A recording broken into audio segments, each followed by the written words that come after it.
Hello everybody, welcome back to HardReset channel. Today I'll show you how to disable or enable quiet mode on HP DeskJet 4220e.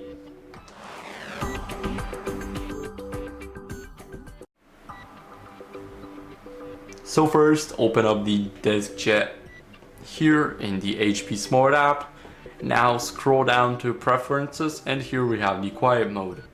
So now we will be redirected to the printer site.